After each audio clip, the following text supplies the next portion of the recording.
All right, welcome to Talk Tickers. Today, we're diving deep into SailPoint's latest earnings report. And folks, this one's a bit of a head-scratcher. On paper, it was an absolutely stellar quarter. But the market? Yeah, it had a completely different reaction. So let's get into it and figure out exactly what happened. So here we are staring at what you could call a classic earnings paradox. You've got a company that just knocked it out of the park with its numbers, even raised its forecast for the whole year, and the stock just tanks. It's the kind of thing that makes you go, huh, but it's these exact situations that can create some really interesting opportunities. And that really is the million-dollar question, isn't it? How on earth does a company post a huge beat on both earnings and revenue and then watch its stock get absolutely hammered? Well, as is so often the case in this game, the devil is in the details. And in this case, those details are buried in the forecast. I mean, just look at this. This chart tells the whole story, right? On one side, you've got this beautiful positive bar for the Q2 results, a clear beat. And on the other, this ugly red bar showing the stock reaction, down almost 8%. It's a total disconnect. So what did investors see that freaked them out so much? Before we answer that, let's just hammer home how good this quarter actually was. All right, let's pull up the scorecard. When you look at the numbers for Q2, they are genuinely impressive. Seriously, this paints a picture of a company that is just firing on all cylinders. Okay, first up, let's talk about adjusted earnings per share. It came in at 7 cents. Now, you might think, 7 cents, what's the big deal? Well, Wall Street was only expecting 4 cents. So yeah, that's a huge beat right out of the gate. A fantastic start. And it gets better. On the top line, the revenue, they brought in $264.4 million. And listen, this wasn't just some squeak by beat. They absolutely crushed the consensus estimate of $243 million. We're talking over $21 million more than expected. That's a massive surprise to the upside, almost 9%. Now, this next one, this is the one that really matters, especially for a company like SailPoint that's in the middle of this big pivot. We're talking about their SaaS annual recurring revenue. That's super important, predictable subscription money. Well, it grew by a whopping 37% year over year, 37%.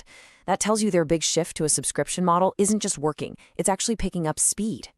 And believe it or not, the good news just keeps coming.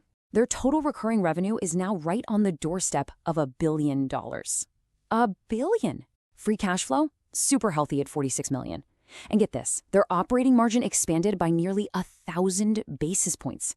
I mean, by every single metric, this was an absolutely lights-out quarter. So, what on earth went wrong? Okay, and this is where the plot thickens. You have to remember, the market is always looking forward. It's like driving a car.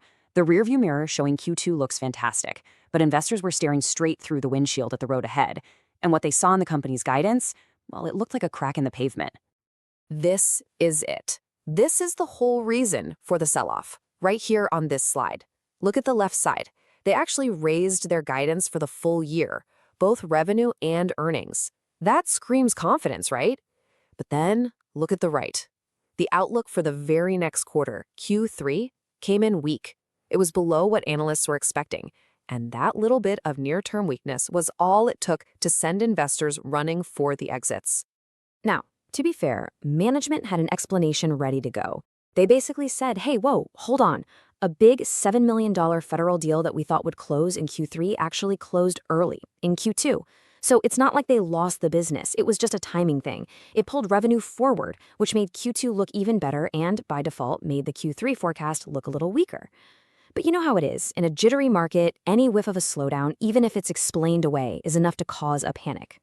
So you can imagine, on the earnings call, management did everything they could to get Wall Street to look past this little hiccup.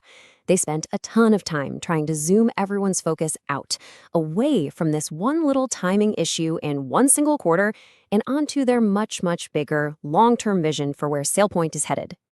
And that story is really built on 4 huge pillars. First, finishing up that all-important transition to SaaS. Second, and this is a big one, becoming the go-to leader for securing AI agents. Think about it, that's a massive, brand new market. Third, just continuing to expand their identity security platform.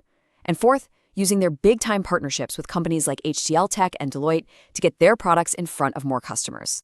And the CEO, Mark McClain, he really put a fine point on it with this quote from the call. He said, "The game has changed and so have we.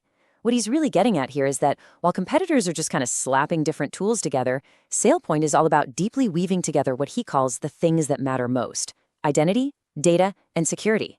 It's a really bold, confident statement, and it's clearly designed to tell investors, hey, don't worry about the quarterly noise, look at the giant prize we're going after.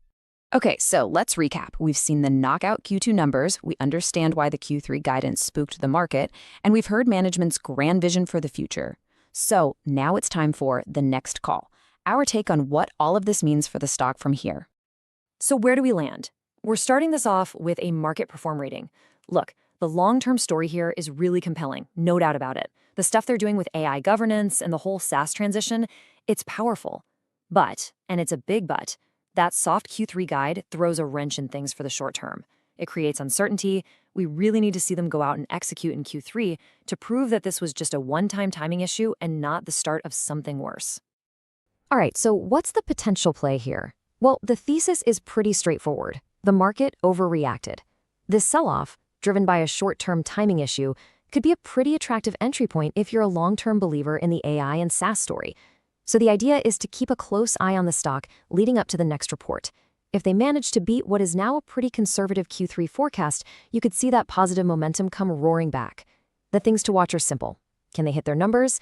Does that SaaS growth keep chugging along? And do they announce any splashy new deals at their upcoming Navigate conference? And as always, please remember, this is not financial advice.